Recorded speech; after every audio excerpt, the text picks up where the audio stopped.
Segunda-feira, mais uma semana que se inicia e as preocupações de toda aquela lista de atividades planejadas para o trabalho, para as atividades em casa e aquela sensação de que a gente não consegue dar conta de tudo. E vivemos aí numa terra muito conhecida pelo trabalho, né? Por essa cultura de valorizar o que a gente faz, mas também que a gente tem que cuidar muito para não confundir a exaustão com a produtividade.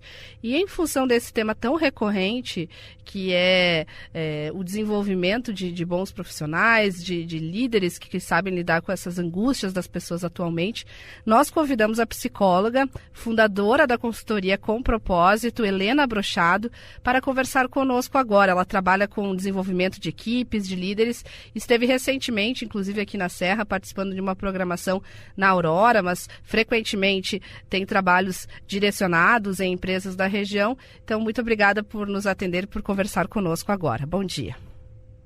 Bom dia, ouvintes. Bom dia. Obrigada pela oportunidade de estar com vocês aqui nessa terra que eu amo tanto, que produz muitos vinhos, que produz tanta coisa importante para o nosso estado e para o nosso país. Bom dia. Bom dia, muito obrigada por conversar conosco sobre esse tema do dia a dia das organizações, porque é tantas atividades que muitas vezes o efeito é contrário, parece que a gente paralisa. Como de fato fazer acontecer nos dias atuais? Pois então, tu trouxeste uma questão muito importante, né, que é a exaustão, que a gente às vezes se confunde, que quanto mais a gente trabalhar, mais produtivo a gente vai ser o tempo todo. A gente trabalha aqui muito forte com inteligência emocional e a gente tem que saber que o nosso cérebro não é uma máquina, ele precisa de momentos de on, de produção, de trabalho, de entrega, e também momentos de off, que ele possa desligar, relaxar, e podermos sim estarmos na nossa zona de conforto, aonde o mercado sempre nos diz, mas estar na zona de conforto é perder tempo. Não, estar na nossa zona de conforto é a gente poder descansar, poder ter o nosso TPM, que não é atenção pré-menstrual, é sim tempo para mim, tempo para que eu possa ressignificar os aprendizados, o meu dia a dia, as minhas escolhas, e claro, não posso ficar todo o tempo na zona de conforto, né? Senão a gente acaba não trazendo novidades, inovação. Então, sim, precisamos sair da nossa zona de conforto, mas também precisamos estar nela em alguns momentos. Afinal de contas, até as máquinas, né, se são exigidas o tempo inteiro, elas também pifam. O nosso cérebro também, ele acaba tendo transtornos, né, que é a nossa complicação com saúde mental. Então, momentos de entrega, de produtividade, de resultado, e também momentos de poder estarmos com a nossa família, nos conectarmos com aquilo que é importante para nós.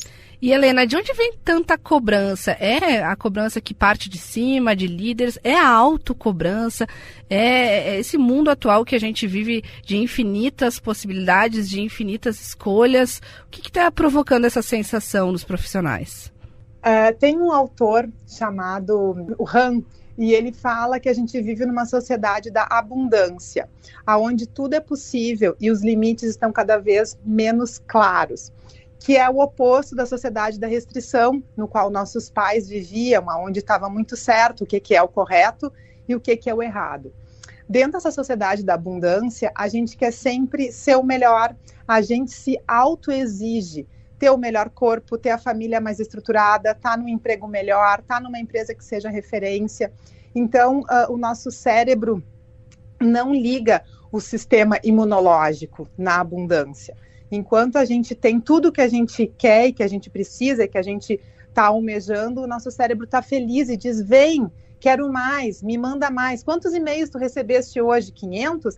Eu recebi 580. Quantos grupos de WhatsApp tu estás? 30? Eu estou em 80. Né? Então, o nosso cérebro, ele não aciona esse sistema imunológico quando a gente está num momento de produção exagerada. Então, a gente acaba adoecendo, não só por um contexto social, mas por um contexto nosso de autoexigência, de também querermos sempre sermos mais produtivos, da gente não nos dar o momento de descanso. Então, sim, é um contexto social em que todas as pessoas se exigem mais, mas como indivíduo nós também estamos nos exigindo e querendo sempre se superar. E às vezes a gente tem que lembrar que a perfeição, ela é uma palavra divina.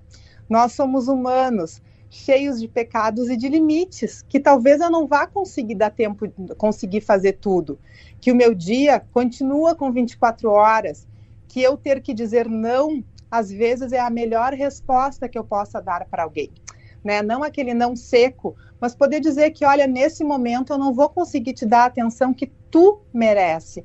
Então, quem sabe, amanhã a gente possa voltar a conversar sobre isso, para que a gente consiga chegar numa melhor solução.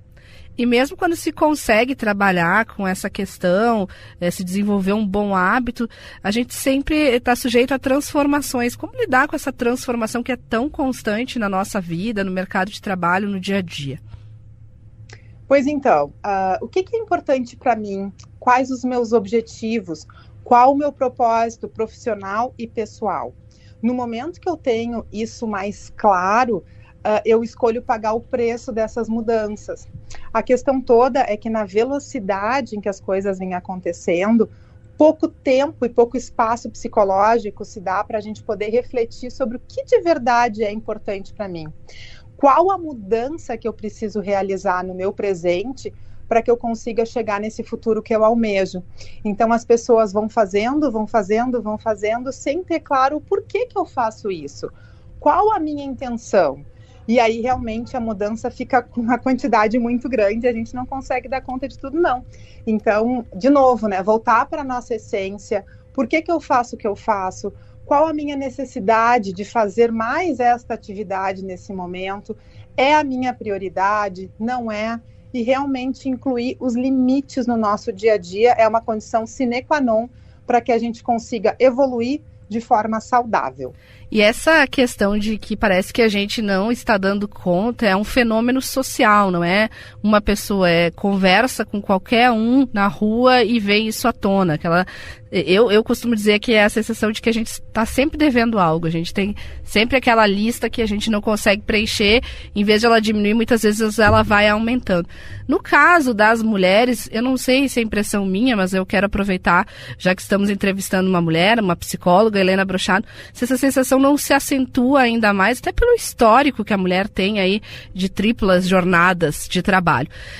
E aproveitar que já que vamos falar um pouquinho dessa questão da mulher no mercado de trabalho, a Helena tem várias publicações falando sobre a importância de termos mais mulheres como líderes, mas não só porque é um tema do momento, a diversidade, porque muitas empresas colocam isso também dentro do ESG, mas para que de fato provoque uma transformação. O que essas mulheres no comando, elas fazem de diferença numa instituição?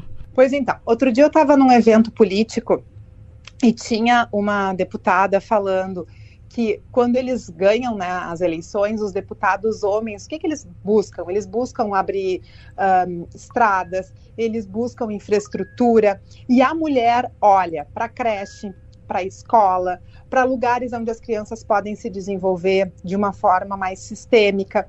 Então, quando a gente consegue, dentro de uma organização, termos homens e mulheres em cargos de gestão, a gente consegue mais pluralidade nas tomadas de decisão, né? Então, os homens são extremamente focados, fazem um trabalho maravilhoso, e as mulheres trazem um outro conceito que é também a humanização, a importância da empatia, uma inteligência emocional que já foi desenvolvida entre nós lá desde o tempo das cavernas, da onde os homens iam caçar, né, com aquele foco de trazer a comida para casa, e as mulheres ficavam nas cavernas, nas tribos, cuidando da prole e tendo que identificar aquele choro. É um choro de fome, é um choro de carinho, é um choro de afeto, é um choro de dor.